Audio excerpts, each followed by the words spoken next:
24 दिसंबर 1999 की शांत क्रिसमस की पूर्व संध्या को इंडियन एयरलाइंस की उड़ान IC-854 ने काठमांडू, नेपाल से दिल्ली के लिए अपनी नियमित उड़ान भरी। यह एक सामान्य उड़ान थी जिसमें 176 यात्री और 15 चालक दल के सदस्य शामिल थे जो छुट्टियों के मौसम में घर लौट रहे थे।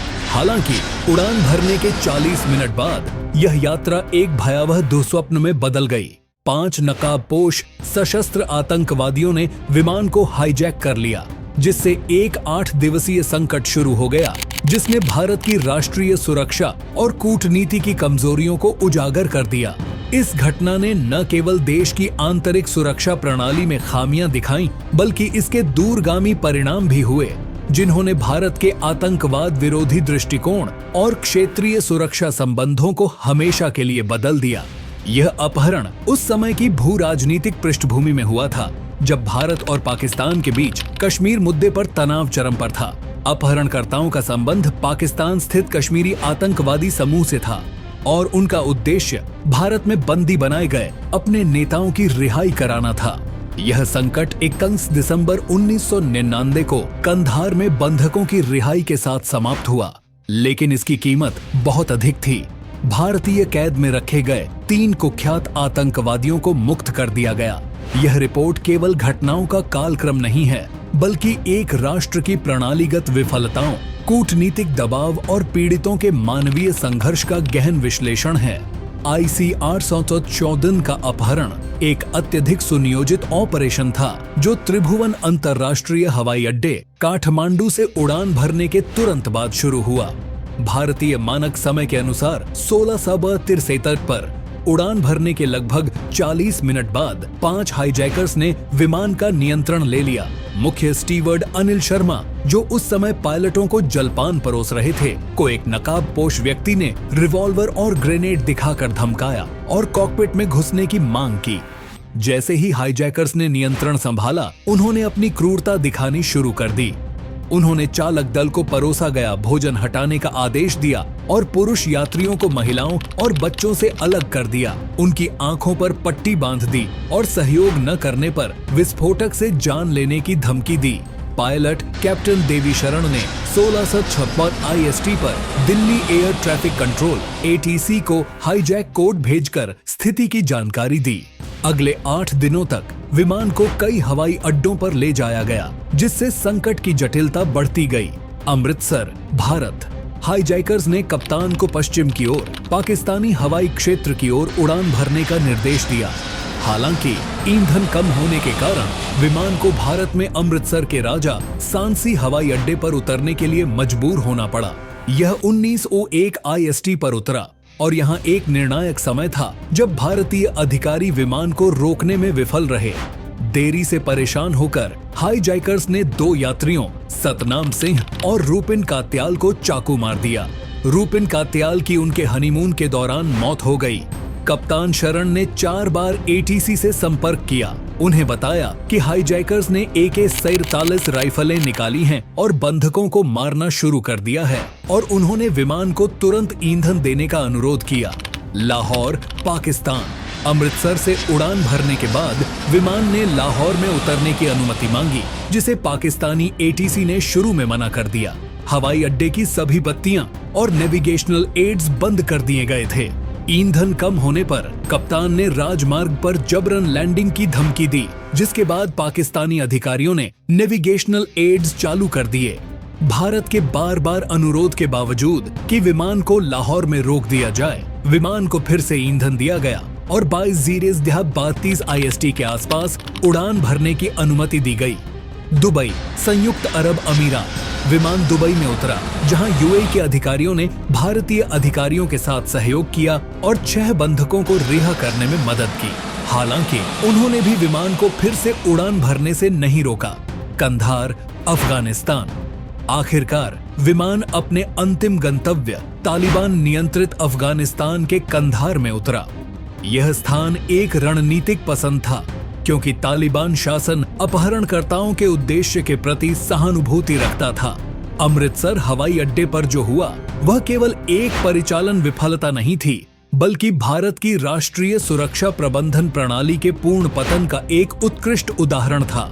यह एक ऐसा क्षण था जब भारतीय अधिकारी हाईजैकर्स को भारतीय धरती पर रोक सकते थे और बल प्रयोग कर सकते थे, लेकिन निर्णय लेने में अक्षमता और भ्रम के कारण यह मौका चूक गया। यह संकट राष्ट्रीय स्तर पर समन्वय और संचार की कमी से शुरू हुआ। जैसे ही पायलट ने हाईजैक कोड भेजा, दिल्ली के संकट प्रबंधन समूह सीएमजी को तुरंत जानकारी दी गई, लेकिन इसने तुरंत बैठक नहीं बुलाई। प्रधानमंत्री अटल बिहारी वाजपेयी भी उस समय यात्रा कर रहे थे और उन्हें 1720 पर ही सूचित किया गया। सीएमजी की पहली बैठक 18वीं गुंद से कुछ देर पहले हुई, जिससे सरकार की तरफ से कोई भी कार्रवाई करने से पहले ही एक महत्वपूर्ण घंटा बर्बाद हो गया। इस देरी का कारण एक कथित पुराने टेलीफोन नंबरों का समूह था। यह विफलता केवल देरी तक ही सीमित नहीं थी, बल्कि खुफिया जानकारी के मामले में भी गंभीर लापरवाही देखने को मिली।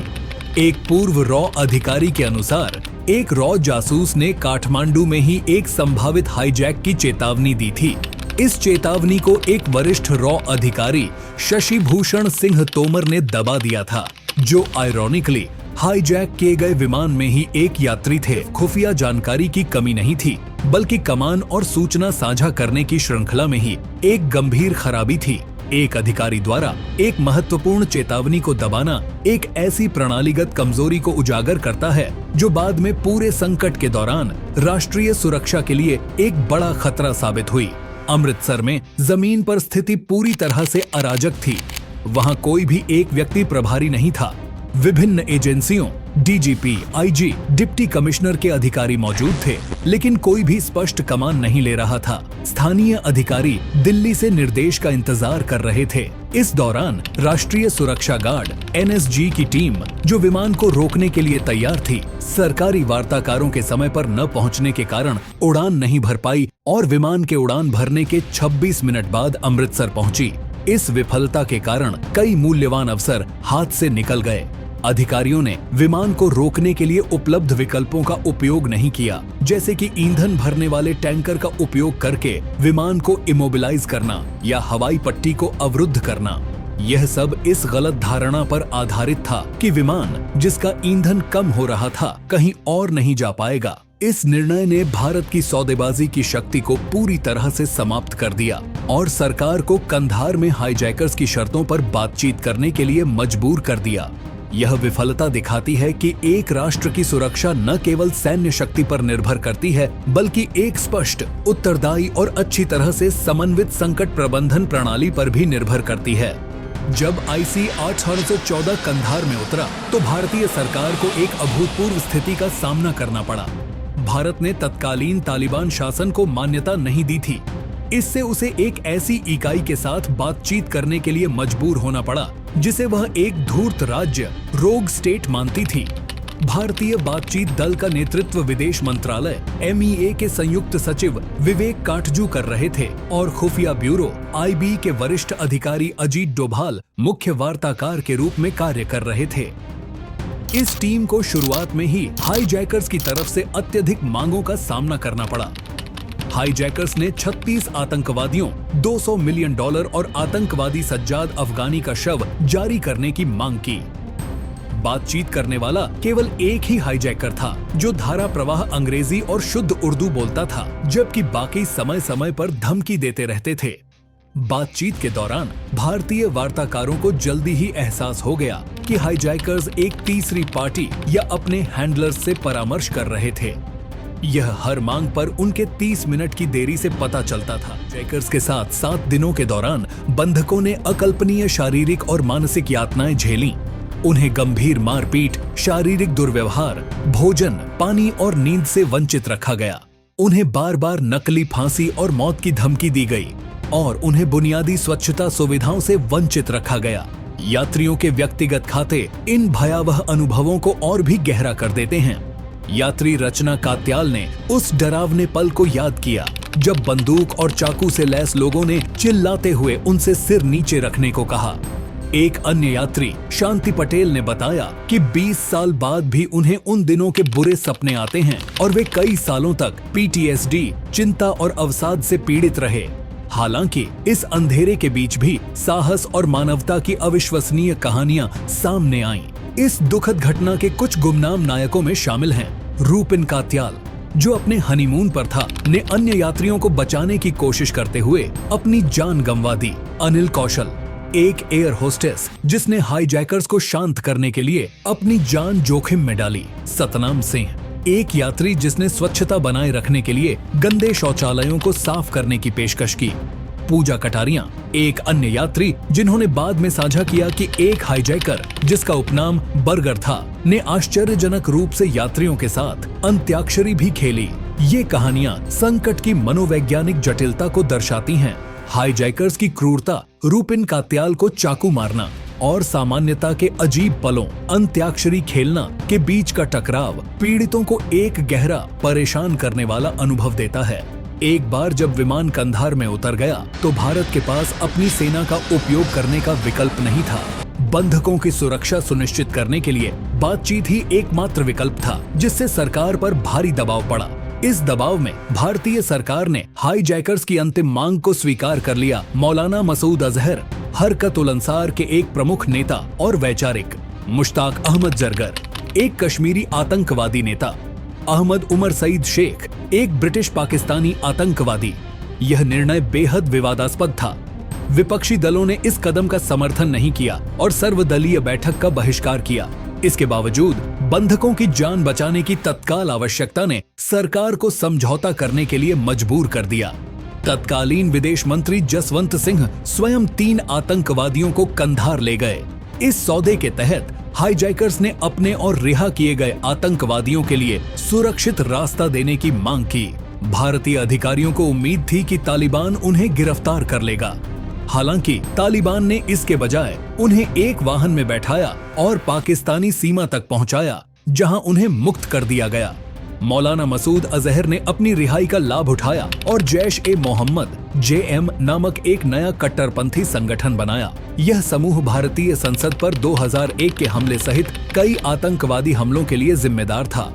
मुश्ताक अहमद जरगर ने पाकिस्तान में युवकों को जिहाद के लिए तैयार करना शुरू कर दिया।